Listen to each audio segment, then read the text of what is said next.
ସବୁ ପେଟ ପୁରେଇ ରଖିଥା ମୋ ମରଣ ଶକ୍ତି ବହୁତ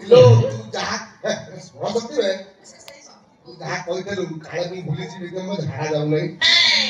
ଆମ ସୌର ସାଇଆ ସାଇଆ ନ ମୁଁ ଜାଣିଛି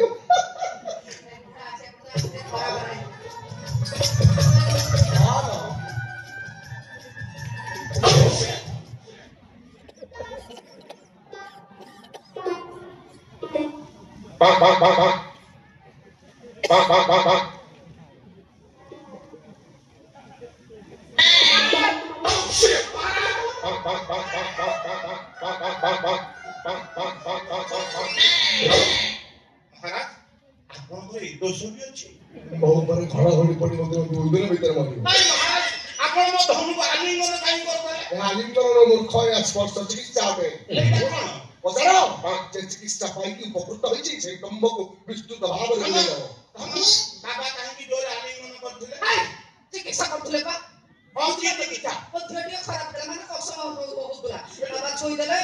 ଭଲ ହେଇଗଲା କେମିତି କଣ ଛୁଇଁଲେ ବାବା 2 ପ୍ରକାର ଛୁଅନ୍ତି ହାତରେ ଛୁଅନ୍ତି ଆଉ ଗୋଟେ ଓଠରେ ଛୁଅନ୍ତି ମତେ କଣ ଟିକେ ହାତରେ ଛୁଇଁଲେ ଟିକେ ଧୀରେ କାମ କରେ କିନ୍ତୁ ଓଠରେ ଛୁଇଁଲେ ସାଙ୍ଗେ ସାଙ୍ଗେ ତମକୁ ସେ ଓଠରେ ଛୁଇଁଲେ ବାବା ମତେ ରକ୍ଷା କରନ୍ତୁ ବାବା ଆପଣଙ୍କର ବହୁତ ଗୁଣ ଅଛି ସର୍ବଗୁଣ ସମ୍ପନ୍ନ ଆପଣ ବେଶୀ ପେଟା ହଉନି ଚକଟ ଦିଅ ଦୀର୍ଘ 27 ବର୍ଷ ମୁଁ ଭୀଷଣ କଷ୍ଟ ପାଉଛି ମହାରାଜ ଯଦି ମଧ୍ୟ ରୋଗର ପୁରା ଉପଶମ କରିଦିଅନ୍ତୁ ମାନେ ବାହାତି କହିବା କଥା ଅନୁସାରେ ଆପଣ ସେ ଜାଗାଟାକୁ ଓଠରେ 2-3 ଥର ଗୋଟେ ଚୁଚି ଦିଅନ୍ତୁ ମୋ ରୋଗଟା ସାଙ୍ଗେ ସାଙ୍ଗେ ଭଲ ହେଇଯାଉ ମହାରାଜ ମୁଁ ମହାରାଜ ଘାଣ୍ଟି ଯନ୍ତ୍ରଣାରେ ମୁଁ ଅଛି କଣ କହିଛି ମହାରାଜ ଆଜକୁ ଦୀର୍ଘ 27 ବର୍ଷ ସେଇ ପୁରୁଣା ମଳକଣ୍ଟକ ରୋଗ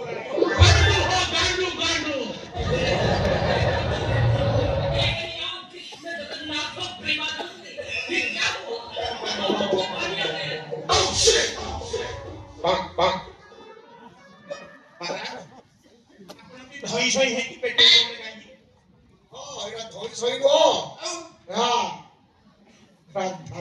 ସମୟ ଆସିଗଲା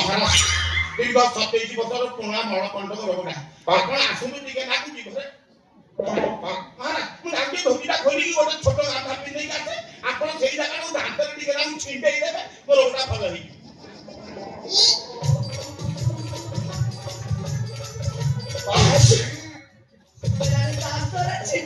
27 ବର୍ଷର ମଳକଣ୍ଟକ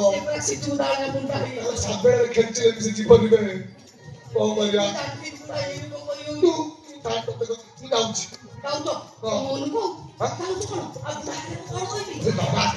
ମତେ ଚିକିତ୍ସା ଦେଇଛନ୍ତି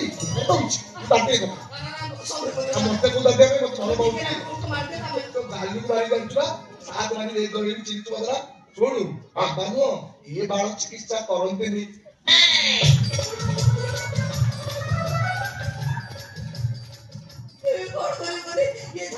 ବାମୁଣିଆ ବେଙ୍ଗ ଓଳେଇକି ଦୌଡ଼ି ପାରି ତାପରେ ଥାପୁଲ ହେଇକି ପଳେଇଲା ଜୀବନ ବନ୍ଦ କରିଦେବ ପ୍ରଭୁ ମତେ ଉପାୟ କହିଦିଅ ଉପାୟ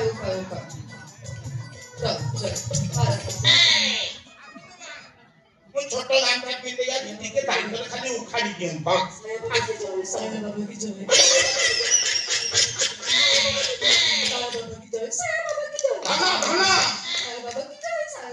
ମହାରାଜ ପଳେଇଲେ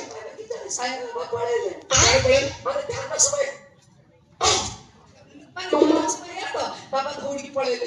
ଆମ ରୋଗ କିଏ ଭଲ ବାର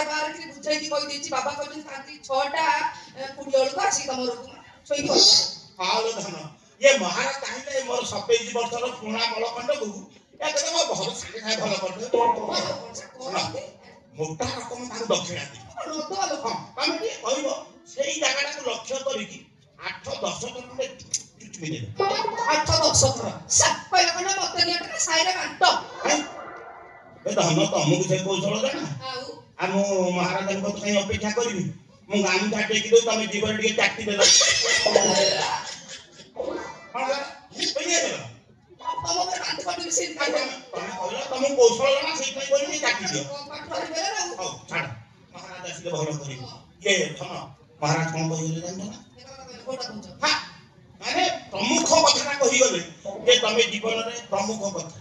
ଜୀବନରେ ଯାହା ସବୁ ପାପ କାମ କରିଛ ଭୁଲ ଠିକ କରିଛ ଜଣେ ବିଶ୍ୱସ୍ତ ନାରୀ ପାଖରେ କହିଲେ ତମର ସବୁ ଖଣ୍ଡ ନେଇଯିବ କହିଲି ମତେ ବୁଝଉଛ ନା ତମେ ଯାଉନ କହିବ ଆରେ ମୁଁ ଉଠ ମାରିବିନି ନା ନା ତମକୁ ଶାନ୍ତି ଆଉ କହିବିନି ଜିଭ ମାରିଆ କହିବିନି ଆରା ତମେ କହିଲ ତମେ ଏଠିକି ଆସିଲା ଦିନଠୁ ତମକୁ ଛାଡ଼ିଦେଲେ ମୋର ବିଶ୍ୱସ୍ତ ଆଉ କିଏ ଅଛି ମୁଁ କହିଲ ମା କେତେ ଆଶା ରଖିଥିଲି ତମକୁ ବାହା ହେଇଥାନ୍ତି ଆଟେଇକି ରଖିଥିଲି